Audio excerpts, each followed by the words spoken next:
আপনারা যে যেখানে আছেন আপনাদের অবস্থান থেকে এই মুহূর্ত থেকে গণ অনশন শুরু করার ঘোষণা দিচ্ছি।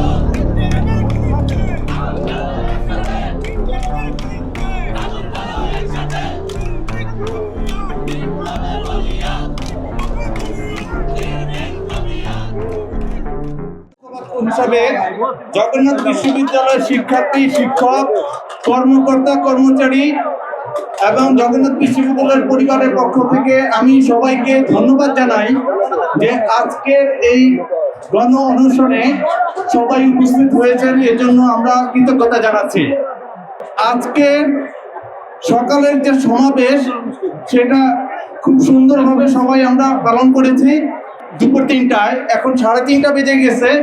তা আমি আশা করি আপনারা যে যেখানে আছেন আপনাদের অবস্থান থেকে এই মুহূর্ত থেকে গণ অনশন শুরু করার ঘোষণা দিচ্ছি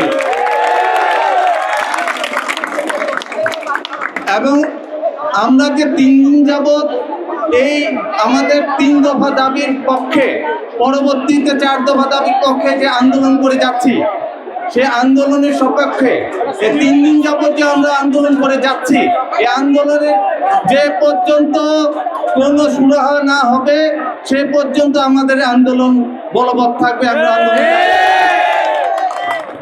জগন্নাথ বিশ্ববিদ্যালয়ের শুধু বর্তমান শিক্ষার্থী নয়, আমাদের বিশ্ববিদ্যালয়ের সাবেক শিক্ষার্থী নেতৃবৃন্দ, বিভিন্ন সংগঠনের নেতৃবৃন্দ আজকের এই সমাবেশে উপস্থিত হয়েছেন। আজকের এই গণ অনশনে তারা সহমত প্রকাশ করে এখানে তারা সময় দিয়ে এসছেন। তারা অনেক দূর থেকে এখানে আজকে এই প্রোগ্রামে আসছেন। এর জন্য জগন্নাথ বিশ্ববিদ্যালয়ের পরিবার থেকে সকলকে আমরা সাধুবাদ জানাই এবং ধন্যবাদ ও কৃতজ্ঞতা প্রকাশ করছি। আজকের এই গণ অনশন সে পর্যন্ত চলবে যে পর্যন্ত না বিশ্ববিদ্যালয় কর্তৃপক্ষের কাছে এবং জগন্নাথ বিশ্ববিদ্যালয়ের শিক্ষার্থীদের সামনে সরকারের তরফ থেকে কোনো ধরনের ঘোষণা না আসবে সে পর্যন্ত এই গণ অনশন চালু থাকবে। এরকম কোনো সুন্দর এবং যৌক্তিক সমাধানে আমরা এখনো আসিনি। অন্তর্বর্তীকালীন সরকার আমাদেরকে এরকম কোনো তথ্য দেয়নি এখন পর্যন্ত, যার কারণে আমরা এখন এখানে অবস্থান করছি এবং আমাদের ইতিমধ্যে আমাদের গণ অনশন কর্মসূচি শুরু হয়ে গিয়েছে। আমরা সরকারের পক্ষ থেকে কোনো মেসেজ পাইনি, কোনো সুখবর এখন পর্যন্ত আমরা পাইনি। আমাদের দাবি পূরণ হয়ে গেলে আমরা শান্তিপূর্ণভাবে স্থান ত্যাগ করে চলে যাব এবং আমাদের দাবি পূরণ হয়ে গেলে তো আমাদের আর প্রয়োজন নেই এখানে থাকার। এই জন্য আমরা অবস্থান করছি। আমাদের দাবি খুব দ্রুত যেন পূরণ হয়ে যায়।